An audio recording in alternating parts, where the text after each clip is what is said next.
نحمدہ و نصلی علی رسولہ الکریم اما بعد بسم اللہ الرحمن الرحیم۔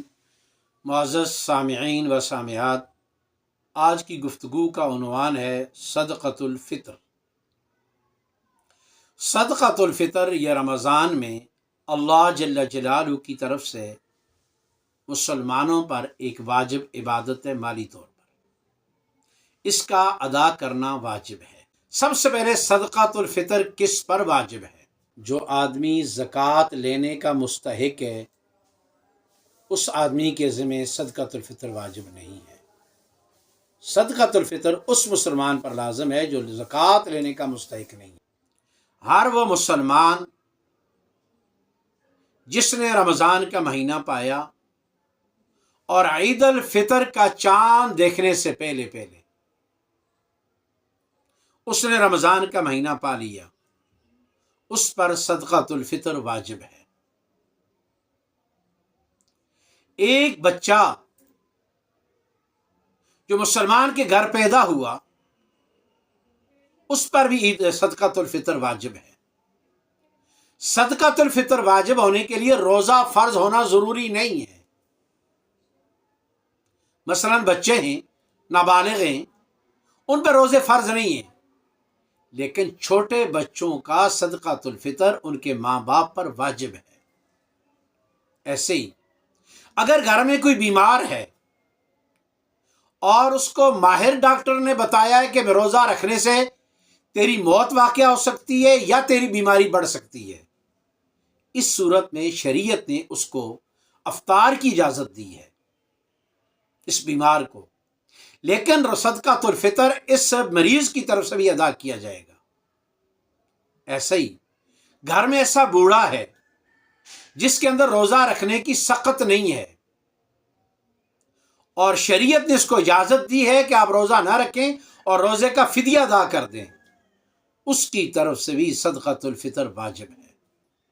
تو صدقۃ الفطر ہونے کے لیے شرط مسلمان ہونا ہے اور رمضان کا پانا ہے۔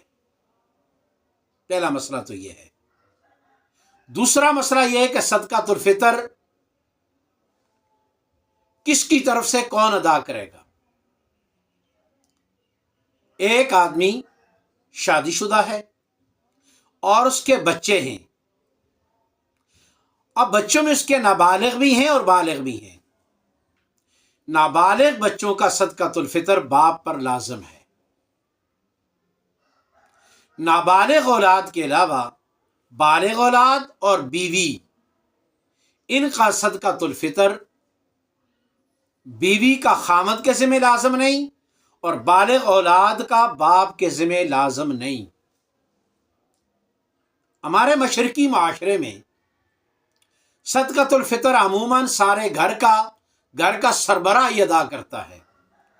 اگر باپ اپنی بالغ اولاد کی طرف سے اور اپنی بیوی یا بیویوں کی طرف سے صدقۃ الفطر ادا کرے گا تو وہ ادا ہو جائے گا۔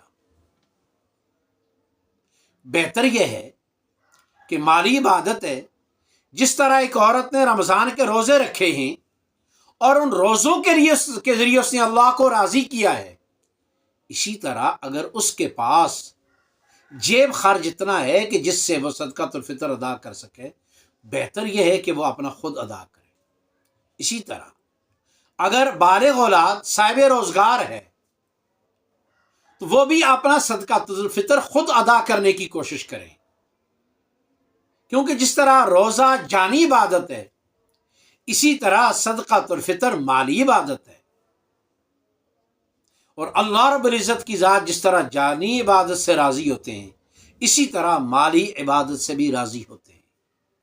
جس طرح انسان کو اللہ کا قرب جانی عبادت کے ذریعے ملتا ہے، اسی طرح انسان اللہ کا قرب مالی عبادت کے ذریعے بھی حاصل کر سکتا ہے۔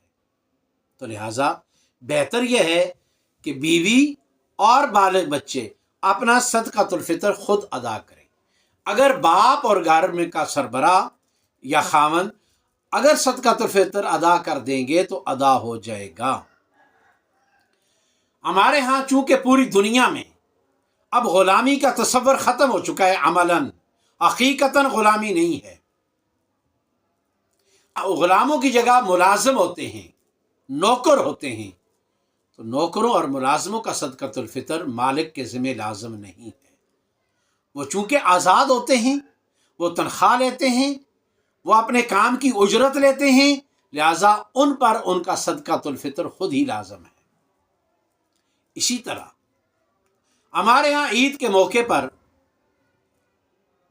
اب بچیاں اپنے بچوں سمیت والدین کے گھر آ جاتی ہیں، اور یہ مسئلہ پوچھا جاتا ہے کہ جی ان کا صدقۃ الفطر کس پر لازم ہے؟ تو یاد رکھو، نابالغ بچوں کا صدقۃ الفطر باپ کے ذمہ لازم ہے۔ ان کا صدقۃ الفطر ان کا باپ ادا کرے گا، اگرچہ بچے اپنے نانحال میں ہیں، اگرچہ بچوں کی ماں اپنے والدین کے پاس ہے، لیکن صدقۃ الفطر باپ کے ذمہ لازم ہے۔ تیسری بات، صدقۃ الفطر ہے کتنا؟ مالی طور پر انسان ہمیشہ 3 حالتوں میں سے کسی ایک حالت پر ہے، یا تو بہت امیر ہے، یا متوسط ہے، یا عام روٹین کی زندگی گزار رہا ہے، اپنا گزارا کر رہا ہے، قوت لا یموت ہے۔ تو لہٰذا صدقۃ الفطر کی بھی 3 قسمیں ہیں۔ ایک ہے عام لوگوں کا، مزدور لوگوں کا صدقۃ الفطر، ایک ہے متوسط لوگوں کا صدقۃ الفطر، اور ایک ہے امیر لوگوں کا صدقۃ الفطر۔ عام لوگوں کا صدقۃ الفطر ہمارے اس بر صغیر میں گندم سے دیا جاتا ہے، اور اس کی مقدار 2.25 کلو ہے۔ اب اس میں مسئلہ یہ ہے کہ چونکہ 2.25 کلو یا 2.25 کلو، مدینے میں اصل میں 2 طرح کے ترازو تھے، ایک عراقی تھا اور ایک مدنی تھا۔ ایک کا آدھا سا 2.25 کلو کا تھا، اور ایک کا آدھا سا 2.25 کلو کا تھا۔ لہذا شریعت نے غریب کی رعایت رکھی ہے، نادار کی رعایت رکھی ہے، مفلس کی رعایت رکھی ہے۔ تو غریب کا نفع سوچا ہے، تو غریب کا نفع 2.25 کلو میں ہے۔ لہذا گندم 2.25 کلو، جو 2.25 کلو، چاول 2.25 کلو، اور اس کے بعد متوسط طبقہ ہے، اس کا صدقۃ الفطر کھجور کے حساب سے ہوگا، اور کھجور اس کا ڈبل ہے۔ 2.25 کلو کا ڈبل 4.5 کلو ہے۔ تو کھجور کے اعتبار سے جو درمیانی کھجور ہے وہ 4.5 کلو، یہ متوسط کا فطرانہ ہے، اور جو اس سے زیادہ امیر لوگ ہیں ان کا صدقۃ الفطر کشمش کے حساب سے ہے، اور کشمش کا وزن بھی 4.5 کلو ہوگا۔ اب اس حساب سے جو ہے نا جی صدقۃ الفطر لازم ہوگا اچھی کشمش کا۔ تو لہٰذا لوگوں کی مالی اعتبار سے بھی 3 قسمیں ہیں، اور جو صدقۃ الفطر ہے اس کی بھی 3 قسمیں ہیں۔ تو لہٰذا ہمیں اپنی حیثیت کے مطابق صدقۃ الفطر دینا چاہیے۔ اللہ بھی جانتا ہے کہ میرے بندے کی حیثیت کیا ہے، اور بندہ بھی جانتا ہے کہ میری مالی حیثیت کیا ہے۔ لہٰذا اپنی مالی حیثیت کو دیکھتے ہوئے، اللہ کا شکر ادا کرتے ہوئے، اپنی مالی حیثیت کے مطابق صدقۃ الفطر ادا کیجیے، تو اللہ رب العزت کی ذات انشاءاللہ جان میں بھی برکت ڈالیں گے، مال میں بھی برکت ڈالیں گے۔ صدقۃ الفطر کا مقصد یہ ہوتا ہے کہ جو رمضان میں انسان سے کمیاں ہو گئی ہیں، اللہ اس مالی عبادت کے ذریعے ان کمیوں کو دور فرما دیتے ہیں۔ ایک مقصد اس کا یہ ہو گیا، اور دوسرا مقصد اس کا یہ ہے کہ غریب بھی عید کی خوشیوں میں معاشرے میں دوسرے لوگوں کے ساتھ شریک ہو جائے، اس کے بچے بھی معاشرے میں دیگر لوگوں کے ساتھ عید کی خوشیوں میں شریک ہو جائیں۔ بہتر یہ ہے، افضل یہ ہے کہ صدقۃ الفطر اپنے خاندان میں جو غریب لوگ ہیں ان کو دیا جائے، وہ نہ ہو تو پھر برادری میں دیا جائے، وہ نہ ہو تو محلے میں دیا جائے۔ ان جی اوز کو اور اس طرح کی تنظیموں کو صدقۃ الفطر دینے سے گریز کرنا چاہیے، کیونکہ وہ مصرف نہیں جانتے اور شرعی مسائل کی رعایت بھی نہیں رکھتے۔ اللہ رب العزت کی ذات ہمیں ان مسائل پر عمل کرنے کی توفیق نصیب فرمائے۔ وآخر دعوانا ان الحمد للہ رب العالمین۔